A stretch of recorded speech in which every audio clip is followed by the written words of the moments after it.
For many years now, the narrative at this time of year is this could be Rory's year. I need to treat this tournament like, all the other tournaments that I play throughout the year, and there's a lot of anticipation and build-up and coming into this tournament each and every year, but I just have to keep my head down and focus on my job.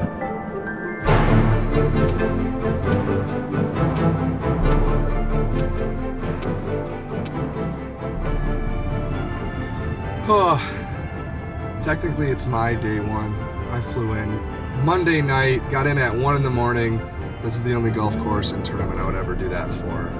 It's Masters Week, Josh, and we got major pressers today. Rory's kicking us off. We've got the Scandinavian Hour with Ludwig, Viktor, and the Hojgaard brothers. That's what I'm most looking forward to. Josh, you got any questions lined up? I'm trying to figure out the parking situation so we can actually get in and not have to park at the Waffle House. Woo! All right, end of a long, kind of sleepy afternoon now, I guess. I'm coming off a red eye, but we just had a full day of press conferences at Augusta National. And then we took a nice stroll around the property. Sean, let's start at the beginning. Rory McIlroy, the man in the spotlight. What did you learn? I just came to the conclusion that it's going to be an emotional week. Whether it's a highly emotional week or he has a low week, regardless of result, like this guy is already emotionally invested. And that's like purposeful. He was asked about Bob Rotella, his sports psych. He was asked about his heartbreak. He started talking about vulnerability and what it's like to fall in love after heartbreak. And he's got heartbreak here. At a certain point in someone's life, someone doesn't want to fall in love because they don't want to get their heart broken, or so there are people, I think instinctually as human beings, we hold back sometimes because of the fear of getting hurt, whether that's a conscious decision or a subconscious decision. And I think I was doing that on the golf course a little bit for a few years. But I think once you go through that, and once you go through those heartbreaks, as I call them, or disappointments, you get to a place where you remember how it feels, and you wake up the next day, and you're like, yeah, life goes on. He's over his last 10 years of those. So it's a somewhat new process, but he's a man of process, and I guess I'm not necessarily expecting it to work out for him, but it is going to be emotional regardless. I like the idea that his daughter finally now is just getting a little sense that her dad is famous. If Daddy wins this tournament, he's going to be even more famous than he was last week. Like the day after the players, she went into school, and there's a couple of kids that had said some stuff to her, and she came home to me that day and said, "Daddy, are you famous?" I said, I said, "It depends who you talk to." All right, Sean, then we got... Tell me about the Scandinavian Hour. I was going to say Scandinavian Trio, but it leaves us one short. There were actually 4 Scandinavians in 3 time slots. First, it was the Hojgaard twins, who showed up wearing matching outfits. They were so cute. And yes, you are seeing double. They have helpfully dressed accordingly. Nicolai and Rasmus will be the first set of twins to play at the Masters. First of all, whose idea was it to wear the same clothes today? It was completely random, to be fair. Ras left the house a little bit earlier than me this morning, and then when I came out here, he was sitting in beige pants and a green jumper, and I said, "Ras," because I saw he left in a black shirt, so I thought, perfect. Then I realized we got the same jumper on. And then we actually thought, no, it's not too bad, actually. It made good sense going in the press conference in the same clothes. So. And then at the end of the presser, they were asked, what would it be like to see your brother put on the green jacket at the end of the week? And if you're looking for a feel-good answer, no. No. But how would it be to watch the other guy put on that green jacket on Sunday? Probably be very frustrating. No, I think it'd be very cool. It'd be very cool, and I don't know how, I don't think what we can expect from that. I think if something like that happens, I think we will deal with it at the time, but I think it's hard to sit here and try and explain what that will feel like, because that's going to be a little different from what we've tried before.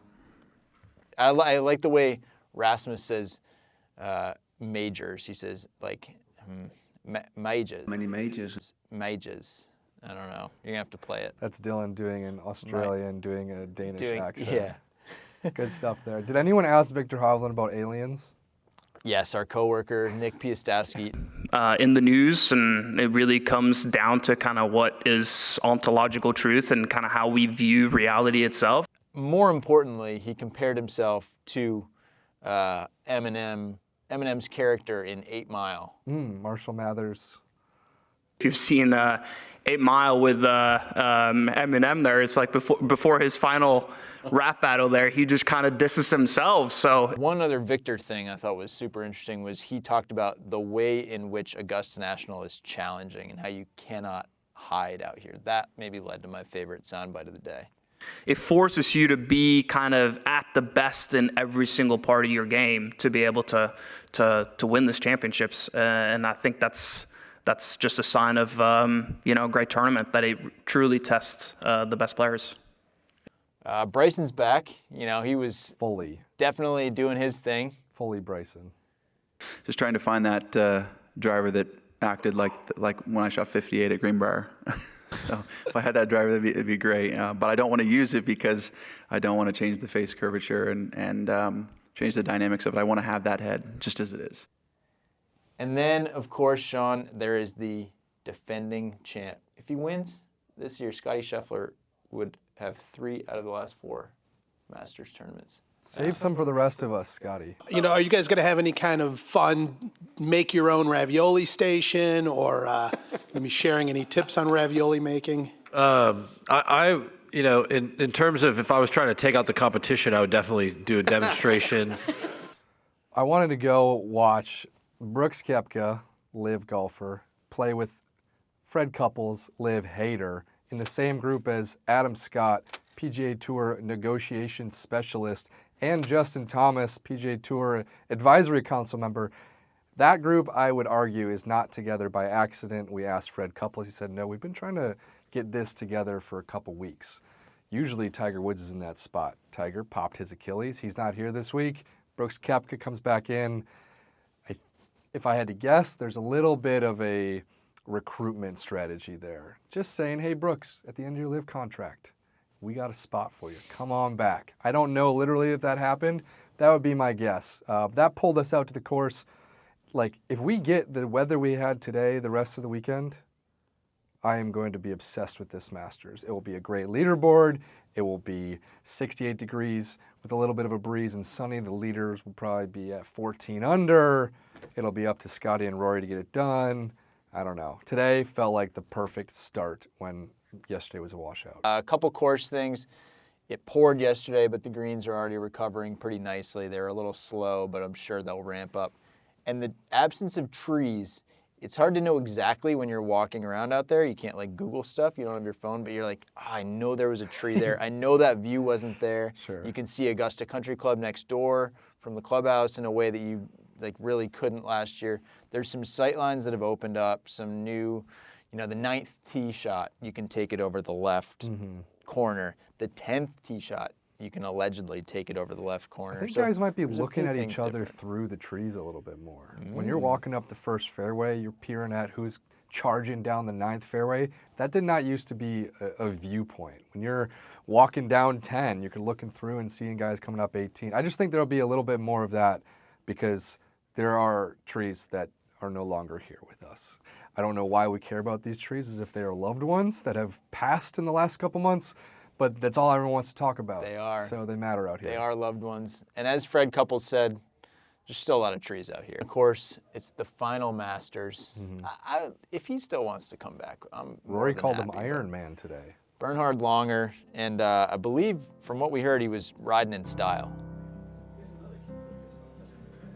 All right, Bernhard, all these years later, final Masters appearance, what are your emotions like heading into this week? Yeah, it's going to be a tough one, bittersweet, I imagine. There was lots of interviews and things leading up to the tournament, but now the time has come when in a couple of days I'll be teeing it off for my last time, and yeah, it'll be emotionally probably difficult to focus on the game and not let my mind wander to all the memories that I've had for over 40 years, or when I see, you know, family and friends walking around with me. It's going to be tough, but planning to enjoy it and embrace the situation. What do you expect that last walk up 18 is going to be like, whether that's Friday or Sunday? Yeah, I hope it's Sunday, but it's going to be very difficult to achieve that goal. Either way, whether it's Friday or Sunday, it's going to be emotional, I think. Just to say farewell, it's not a goodbye, because I'm going to plan on coming back and just be part of the tournament, you know, play the par 3 contest, be at the Champions Dinner, and just enjoy the tournament with family and friends. Absolutely. Thinking back, what's your favorite Masters memory? Oh, there's so many, but if I have to pick one, it would probably be winning on Easter Sunday 1993, because I became a believer in God years before that, and to win it on that special day, it was really amazing. Absolutely. Obviously, you've got a lot of friends and family here, you said. What are you guys doing to celebrate this week to make it special? Well, we rent a house as usual. We're all there and trying to spend as much time together as possible, reminiscing. And, you know, now we have grandkids, so trying to explain some things to the grandkids, spend time with them, make it a real family affair. Okay. And I have my brother fly in from Germany with a few friends. They're renting another house, so there'll be lots of emotional support, let's put it that way. Absolutely. If you could go back in time to your first Masters and tell your younger self one thing, what would it be? Wow, it just, you know, I had no idea where this would lead me. You know, my first time, I was just in awe coming in through the gates and seeing Magnolia Lane and just the beautiful clubhouse and the practice facilities. And then setting foot on the course, playing a practice round, that was almost overwhelming. I'd never experienced any of it, but I had never really dreamed at that point in time that I would win the tournament twice and be invited for the rest of my life, and be here 41 years later saying goodbye to as a competitor to the tournament. With a new car, I see. Well, that's well. yeah, it's a wonderful bonus. This is an exceptional, beautiful car, you know, with all the stitching of the Masters logo. I know, I was taking a look in it. I want to get a ride later. Yeah, so. I'll give you a ride, no problem. You just got to take me down Magnolia Lane. That's all. Speaking of playing the course, if a scratch golfer went out and played from the tournament tees under tournament conditions, what do you think they would shoot? The first time around, yeah. with not much help from a professional caddy or anything, would have a hard time breaking 80, I think. Yeah? Yeah. What is it what's the challenge that makes Augusta National so difficult? First of all, the greens, just even though they look large, but they have lots of little plateaus and lots of slope. Secondly, it's very undulated. The golf course is up and down and side hill. You barely ever have a flat lie. It's always, you know, one way or another, you're off balance. It's difficult. And yeah, those two are probably the major things. You need to have a really sharp iron game to position the ball on the green. It's not good enough to just hit the green. You got to be on the right spot on the green. What's the hardest shot out there, in your experience? Well, that obviously it depends on where you are on certain holes, but what would you say the hardest shot is to hit out there? There's lots of them, believe it or not. One could be 12, you know, the par 3 over Race Creek. It's not a long hole, but when it's windy, it's very tricky. But then you have shots like number 4, it's like 235 yard par 3 or something like that, 240 with a tough green. You have 5 as well, the second shot into a very demanding green. And that's, you know, continuing. It all depends on the pin positions and the wind conditions. What's the secret to your longevity? You're playing...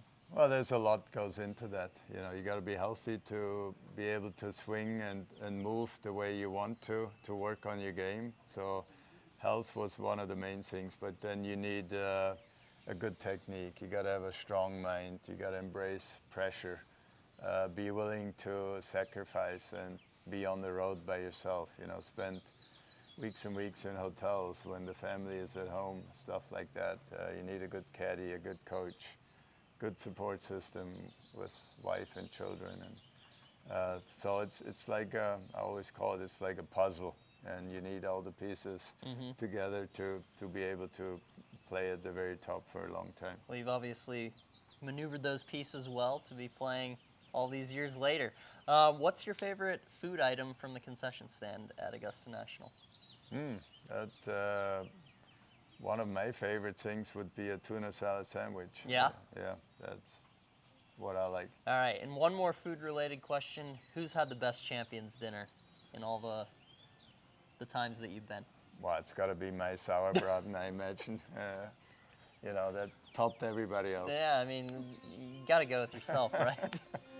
Well, Bernhard, thank you very much. Congratulations on a great career. Thank and you. I'm looking forward to seeing how this week goes for you.